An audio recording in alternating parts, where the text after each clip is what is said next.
In today's video, I'm going to teach you how to add a subscribe button to your Wix website. If you're looking to grow your email list, improve engagement, or simply make it easier for visitors to connect with you, adding a subscribe button is an essential step. Wix makes this process simple, even if you're not particularly tech savvy. By the end of this tutorial, you'll have a beautifully integrated subscribe button on your website, perfectly aligned with your site's design and functionality. So let's dive right in and get started. First, open your preferred browser and navigate to the Wix website.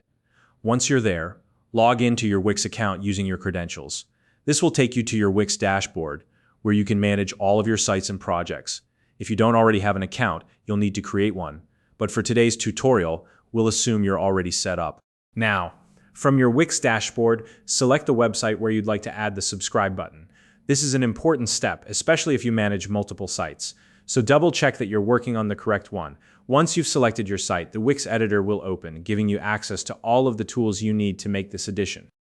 Next, look to the left-hand side of the Wix Editor, where you'll see a plus icon. This is your go-to button for adding new elements to your site. Go ahead and click that plus icon to open the menu. Once the menu appears, locate and select the Contact and Forms option. This is where you'll find all the tools related to forms, including the subscribe button. From the Contact and Forms menu, click on the Subscribe Form option.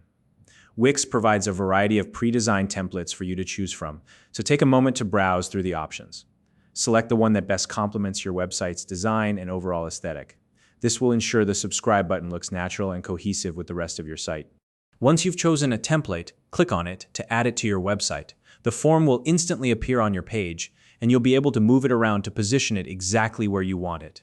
At this point, you'll want to start customizing the form to suit your needs. To do that, click on Edit Form. This will allow you to adjust the fields within the subscribe form. Typically, you'll want to include fields for collecting essential information like a visitor's name and email address. Keep it simple. Too many fields might discourage people from signing up. Now, navigate to the general settings for the form. Here, you can tweak the overall preferences, such as form behavior, submission settings, and notifications. This step ensures the form works exactly as you intend it to.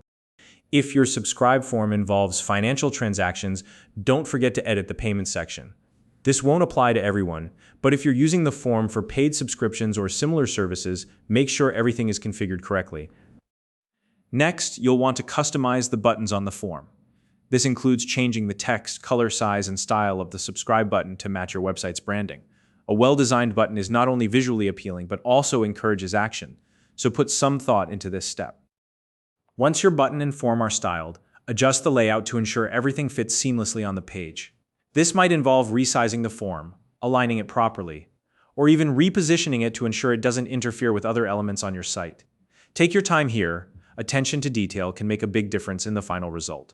Finally, once you're happy with how everything looks and functions, click the Save button. This will apply all your changes and ensure your subscribe button is live on your website. You're done. If you found this video helpful, please like and subscribe.